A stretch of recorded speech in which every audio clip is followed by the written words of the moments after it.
April মাসে পরীক্ষা, তারপরেই কিন্তু চালু হতে পারে কলকাতা ইয়েলো লাইন মেট্রো, মানে নোয়াপাড়া থেকে বারাসাত মেট্রো বা জয়হিন্দ মেট্রো পর্যন্ত। বিস্তারিত আমরা জানবো, কিন্তু কবে থেকে চালু হতে পারে আমার কাছে একটি আপডেট রয়েছে।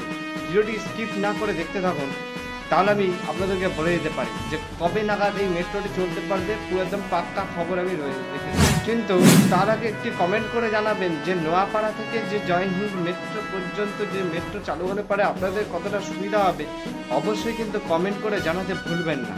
আর উল্টোপাল্টা কমেন্ট কিন্তু করবেন না। আজকের জন্য শুধু কমেন্ট সেকশনটা খুলে রাখছি। ভিডিওতে লাইক করে দেবেন। কটে লাইক করবেন? লাইক করবেন হচ্ছে 50টি লাইক আর 50টি শেয়ার অবশ্যই করে দেবেন। শুরু করা যাক। আর চ্যানেলে নতুন হয়ে থাকলে অবশ্যই সাবস্ক্রাইব করে পাশের বেল আইকন অবশ্যই অন করে রাখবেন। দ্য টাইমস অফ ইন্ডিয়ার প্রতিবেদনে জানানো হয়েছে যে জুন থেকে জুলাই মাসে কিন্তু এই মেট্রো রেলটি চালু হয়ে যেতে পারে, সব কিছু ঠিকঠাক থাকলে পারে। কিন্তু জানানো হচ্ছে যে জুন থেকে জুলাই মাসেই চলবে। এবার ছাড়পত্র পাবে সিআরএসকে আমন্ত্রণ জানানো হয়েছে এই এপ্রিল মাসেতে। এবার সিআরএসের ছাড়পত্র পেলে পারে, যেরকম আমাদের নোয়াপাড়া থেকে দমদম ক্যান্টনমেন্টের সময় যখন ছাড়পত্র দেওয়া হয়েছিল তখন কিন্তু চালানো হয়নি। পরে কিন্তু সেই প্ল্যান কিন্তু চেঞ্জ করে কিন্তু তারা এয়ারপোর্ট পর্যন্ত চালাতে চেয়েছিল বা জয়হিন্দ মেট্রো স্টেশন পর্যন্ত মেট্রোটিকে চালাতে চেয়েছিল, তাই জন্য একটু ডিলে হয়ে যায়।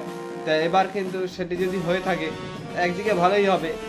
আর এছাড়াও কিন্তু জুন মাসে যদি মেট্রোটি চলে, হাওড়া থেকে আপনারা কিন্তু ডাইরেক্ট এয়ারপোর্টে চলে আসতে পারবেন।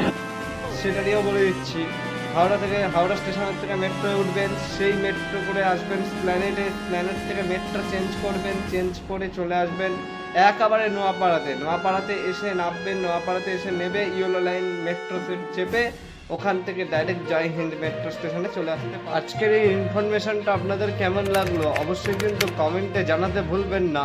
তাহলে দেখা হচ্ছে নতুন কোনো ভিডিওতে। ততক্ষণ যেন সবাই সুস্থ থাকবেন, ভালো থাকবেন। আজকে চ্যানেলে নতুন হয়ে থাকলে অবশ্যই চ্যানেলটিকে সাবস্ক্রাইব করে পাশের বেল আইকনটি অবশ্যই অন করে রাখবেন। তাহলে আজকের মতন এইটুকু।